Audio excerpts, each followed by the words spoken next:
So you've started your mobile welding business. You've got your proper certifications, your insurances, your licenses, your business license, all that good stuff. Now what? Hello? Is this thing even on? I want to help you get rid of that problem and show you how I get my business and the most profitable people in my business for me. My most profitable clients in my business.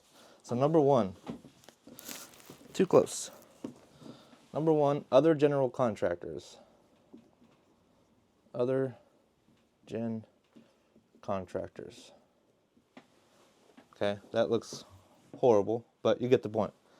These are the guys that usually carry the larger insurance policies. They usually have, bigger clientele bases. Apartment buildings, stores, commercial type stuff, a lot of residential stuff. They do kind of everything, roofs, siding. These guys call people and ask for your services. So start building your relationships with these guys. The way I find these guys, at first I just went to Google, looked for general contractors in my area, called around, offered my services. Just be straight up with them. Just say, hey, I'm a welder. I have my own welding rig. I know how to do this, this, and this. And if you want to start offering handrails or whatever, any metal work you need, I'm your guy. Maybe offer, can I meet you at the job site? Bring you a cup of coffee, whatever. Don't waste too much of his time. Don't try to get him to go somewhere where he's not like at his workplace, because these guys are busy. They're usually head cases, but they'll bring you a lot of work. And that's my number one client. My number one moneymaker is other general contractors. The great thing about this relationship is it can go both ways. So at least where I'm at in Oregon, you have to be a general contractor to have a mobile welding business. I mean, unless you're just doing pure farm work or little stuff here and there, non-structural, you have to have a contractor's license. So I'm also a general contractor. So say you meet a guy, he brings you work, right?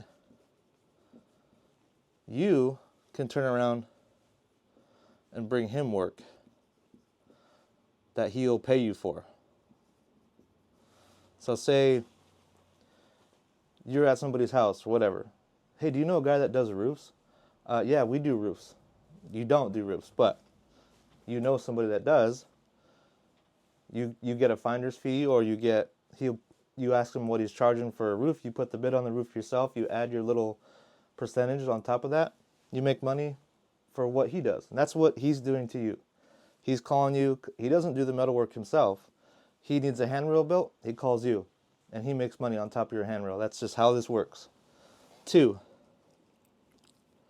And there's also something that I want to talk about too that you shouldn't do, and I do it all the time. I'm super guilty of it, and I do it every year, and I need to stop. But everything I tell you is based on experience. I didn't go to business school. I'm just coming straight from the heart, straight from my business experience. But we'll talk about that. We'll talk about that at the end of the video. So, okay, number 2 is builders. Builders, commercial builders, residential builders, doesn't matter. The good thing about these guys is they have equipment, usually like tractors, bulldozers, excavators. They come in, they level the earth first, and they break a lot of stuff.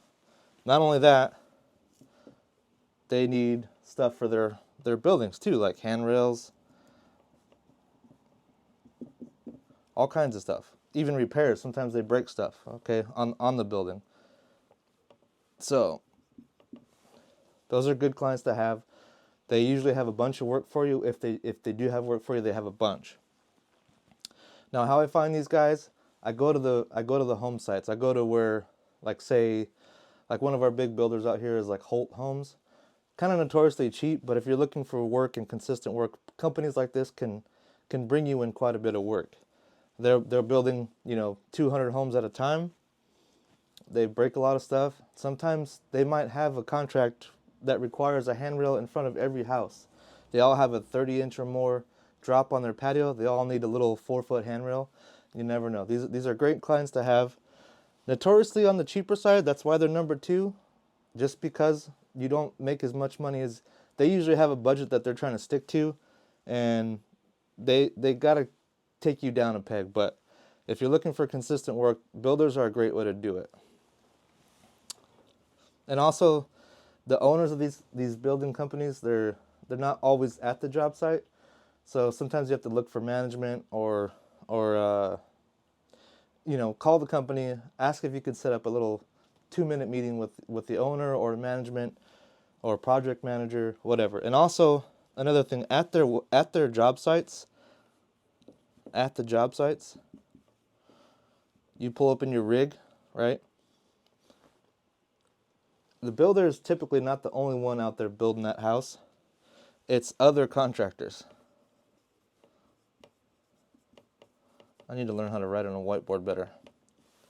Other contractors. Basically, a multi-home build site is going to be full of other contractors. The concrete guys, they notoriously break their trailers. They have these big heavy trailers full of their framing wood to frame their concrete in. They break those trailers all the time. So there's going to be a lot of people at the job sites that actually need your services. So builders are good ones. And last but not least, farm and small businesses. Now, why aren't residential people on there? Because they will call you and they need like a table fixed, and if they want to pay like $50, but you have a $300 minimum, $200 minimum, they're not going to want to spend that money with you.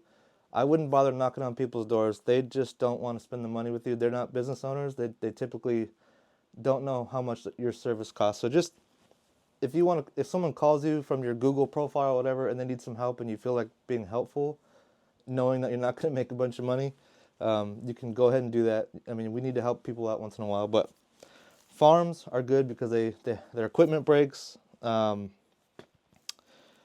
need someone to repair. A lot of times they have their own repair guys, but they're kind of guys that just kind of do everything around the farm. And if they have something that's really important, that they need a real welder to do, and you have the real welding skills, you have the experience and the certifications, they know that your weld's not going to fail and they need it to work well, they'll call and search out help for that, even though they have their own welders. So farms are good ones. Small businesses, a lot of times small businesses don't know who to call for any needs. Like I just walked into a Chipotle the other day. That's not a small business, and I still haven't got a call from them, I'll tell you that much. But their gate's broken. Their steel gate that goes up into their patio area. I just mentioned, hey, your gate's broken. It's been broken for a few months. I've been here a couple times. And I can fix that for you guys. Now, they haven't called. Obviously, they don't care about their gate. It's still broken, by the way. It's been like a month. But yeah, stop into small businesses. Don't take too much time. Ask for the owner. Ask for the management. Drop off a business card. Be professional. Be honest. Let them know what you do. Don't waste their time. Get in and get out. Okay. Now, what happens when you land one of these good clients and you're busy? You're working like crazy. You think you're doing all the right stuff. You're sweaty. You're bloody. You're tired. You're happy. You're making 20 grand a month. What are you not doing? I stopped doing this, right?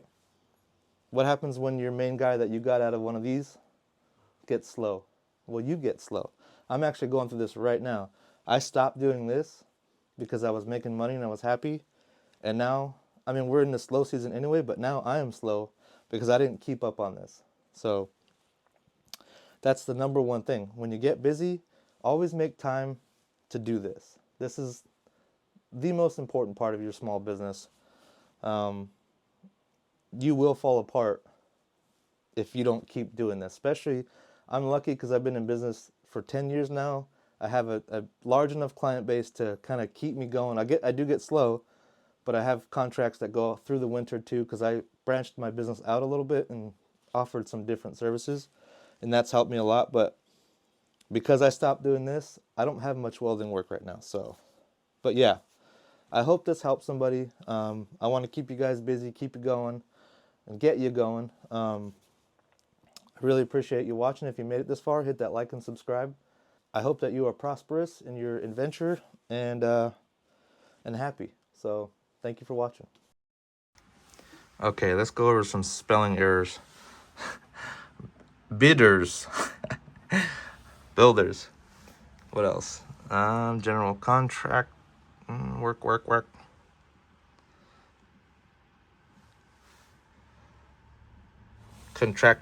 Contractants.